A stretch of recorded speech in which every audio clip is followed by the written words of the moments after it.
Question number 387, Raju Best. Question number 387. So statement is laid on the table of the House. धन्यवाद अध्यक्ष जी।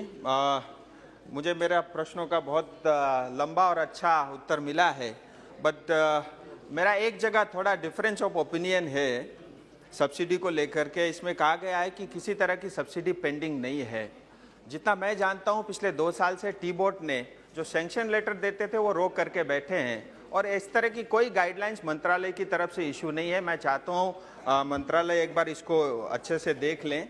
Sir, Darjeeling चाय उद्योग में एक अपनी शान रखता है, लेकिन आज समस्या ये है उसमें ग्रहण लगा हुआ है, वर्कर भी दुखी हैं और जो टी प्लांटर्स है वो भी बड़ी समस्या में हैं। मेन तो 2019 में सर मोदी जी के नेतृत्व में कोड ऑन लेबर करके जो श्रमिकों के हित में जो बिल पास हुआ था, आज तक वो पश्चिम बंगाल में लागू नहीं है। मैं आपके माध्यम से मंत्रालय से जानना चाहता हूं कि इस विषय में वो क्या कदम उठा रहे हैं। माननीय अध्यक्ष जी, इस सप्लीमेंट्री में 2 विषय उठाए गए हैं। पहला विषय जो है वो सब्सिडीज को लेकर है। इसमें मैं सदन को बताना चाहती हूँ कि टी बोर्ड की TDPS स्कीम है, T development and promotion scheme. इस स्कीम को हमने 2020-21 से 21-22 से 25-26 तक जब कंटिन्यू किया तो इसमें हमें 967.78 करोड़ इतना आउटले मिला, जिसमें जो 298.76 करोड़ था वो सब्सिडीज के, पेंडिंग सब्सिडीज के क्लियरेंस के लिए था।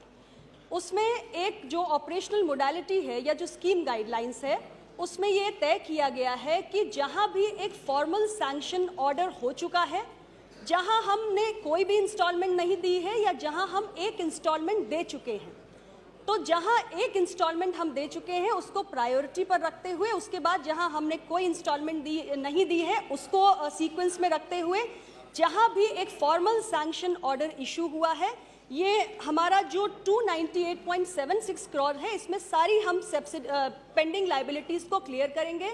और टी बोर्ड ने इन्फॉर्म किया है कि जितने भी एलिजिबल केसेस हैं वो सारे केसेस में जो हमारे पेंडिंग ड्यूज थे हम उसको क्लियर कर चुके हैं। अभी किसी प्रकार की कोई पेंडेंसी नहीं है। दूसरा जो आपने प्रश्न पूछा वो हमारे टी गार्डन वर्कर्स के वेलफेयर से संबंधित है।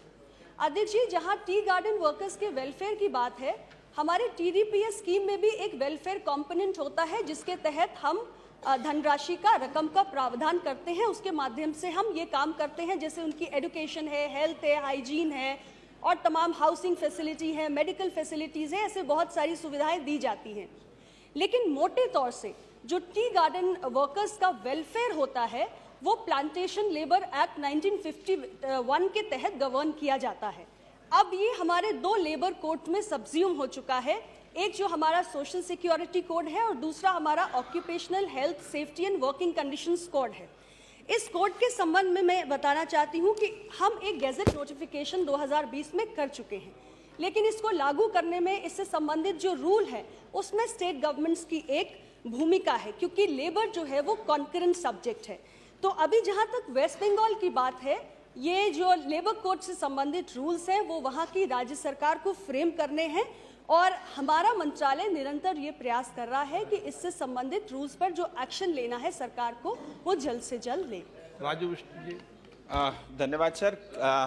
जैसे ही ये लेबर कोड बिल लागू होता है तो हमारे श्रमिकों को कम से कम उनको मिनिमम वेज की गारंटी प्रदान करता है। सर, इसी तरह मेरा आपके माध्यम से दूसरा प्रश्न है, जो 200 वर्ष से ज़्यादा समय से चाय बागान में जो श्रमिक रहते हैं उनका अपना घर है, उनका अपना मकान बना हुआ है, लेकिन उसके बावजूद भी आज तक जो है उनका ज़मीन का पट्टा उनके पास नहीं है।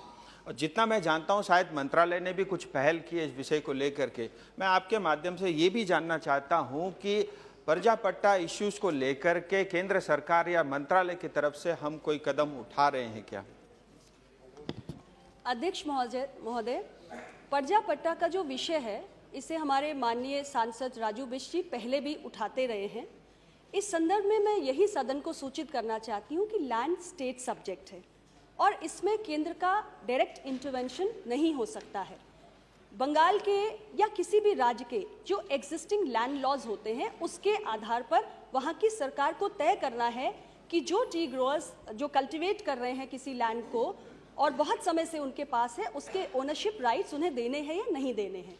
हमने आपके अनुरोध पर पश्चिम बंगाल की सरकार को रिक्वेस्ट किया, 2 बार उनसे हमने पत्र भेजा। 26 फरवरी 2021 को हमने पत्र भेजा और 6 सितंबर 2021 को, लेकिन ये निर्णय राज्य की सरकार ने ही लेना है, लैंड स्टेट सब्जेक्ट।